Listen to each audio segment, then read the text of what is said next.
name's Justin Price, and I'm the creator of the BioMechanics Method, which provides corrective exercise education for health and fitness professionals. This video is number 5 in a 6-part series on teaching you how to understand some of the causes of lower back pain.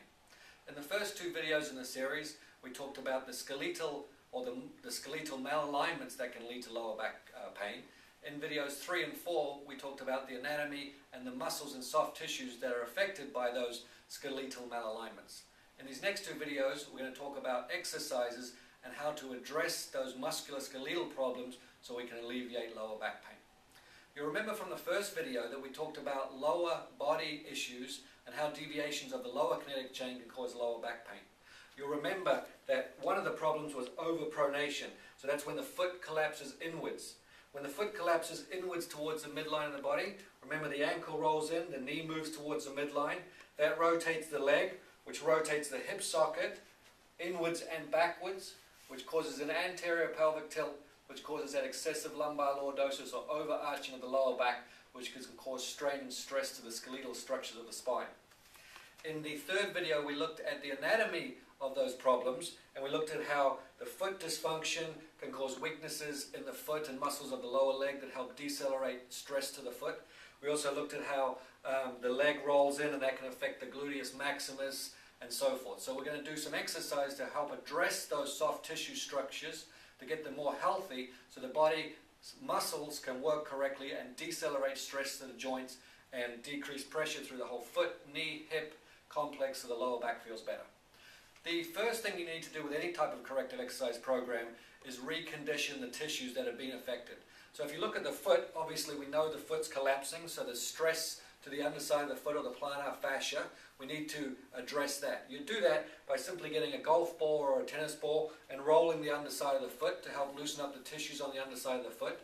You then use a baseball or a myofascial ball to loosen up some of the muscles that decelerate stress to the arch, such as your tibialis anterior, tibialis posterior.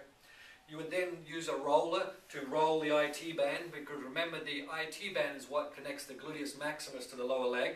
So when that foot overpronates and the leg rolls in, obviously the IT band is getting strain and stress to it if the glute maximus isn't working correctly.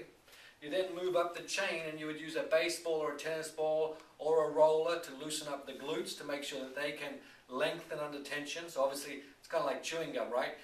Before you blow a bubble or stretch chewing gum, you need to loosen up first by chewing it. So before we teach these muscles how to lengthen under load correctly, you need to loosen them up, just like you would chewing gum. So loosen the butt, IT band, the muscles of the lower leg, and under the foot. Now, that's for that weight acceptance side. On the other side, you'd make sure you loosen the hip flexors as well, because that's going to help with this leg that's an extension as you come over this leg and transfer weight to this side. So you would loosen the hip flexors with a roller or get a myofascial ball or tennis ball, baseball, and go from the origin on the spine, on the stomach, through down here till you get to the hip.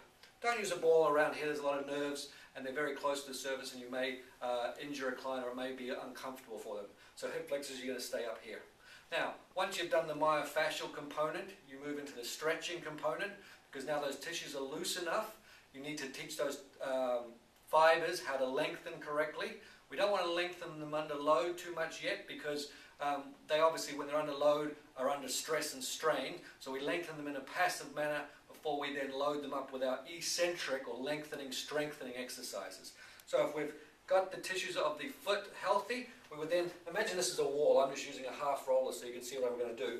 By bringing the toes up, you're actually stretching the plantar fascia, and in particular the flexor hallucis longus, which is that muscle that runs underneath the medial longitudinal arch and up onto the big toe.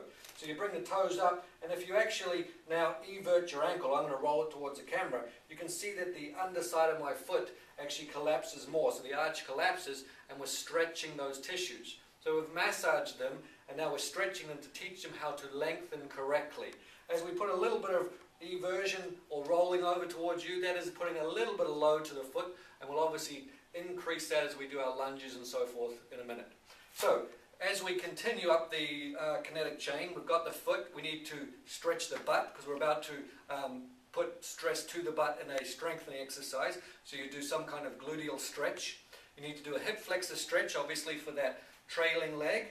Once you've done your stretches and make sure that the tissues can lengthen passively, you then need to teach them how to lengthen under load so that they know what to do as the body is moving under the stress of gravity from above and ground reaction forces from below. So, if you look at the flexor hallucis longus, we've massaged it, we've stretched it. Now what we need to do is actually teach it to accept weight. So what you can do is just, rather than, a lot of people are taught to strengthen the muscle like this by scrunching the toes and pulling a beach towel or something towards them. That's actually concentric motion of that muscle. What it needs to do is be able to accept weight from above. So what you do is you bring this toe over straight. If you can't actually bring your big toe over like I'm doing, you need to forcefully go down there and make sure that your big toe is actually straight and not over to the side. And then all you're going to do, push that big toe down and gently rock forward. And as you rock forward, push the big toe down. I'm doing this on the right hand side. And what that does is put tension into the muscle and stops my ankle from rolling in and my foot from collapsing. If you watch my big toe when I collapse, it actually heads east to west, doesn't it? So it goes valgus, or heads to the, if you're on the camera, to the left. That's what you see with people who have bunions and so forth, or who overpronate, is their foot's collapsed and the big toe's gone that way. So strengthen the big toe by doing big toe push downs and then gently rocking forward, and you can see my ankle doesn't collapse so much when I've got the muscles of the feet working. Heading up the kinetic chain, we now need to integrate the knee and hip to this motion. So what you do is obviously get your big toe push down working, so your foot's strong. And if you remember, the butt goes from the IT band up into the glute to the sacrum, coccyx and pelvis. So by rotating this way, I'm actually pulling my sacrum that way. And if I put weight in this right foot, the ankle's going in. So now the butt is actually under load because gravity's coming down. So it's like a butt stretch, but under the stress of gravity. So now it's working. And I'm going to do a lunge with knee pull. So I'm pulling the knee across, and my rotation of my torso pulls my sacrum, and my butt's working to decelerate stress to my lower back, hip, knee and foot. So that's where you'd progress from the myofascial work to the stretching to then the strengthening to the lunge with knee pull. Going to the trailing leg, remember we did a hip flexor stretch. When you're coming through from this motion, transferring weight through this leg, this hip flexor is working eccentrically to slow down stress to the lower back and hip. So what you're going to do is just do a step back with arm raise, and that stepping back eccentrically loads your hip flexors. Throwing your arm up puts your spine into extension and pulls on those hip flexors more to teach them how to decelerate stress to the lumbar spine.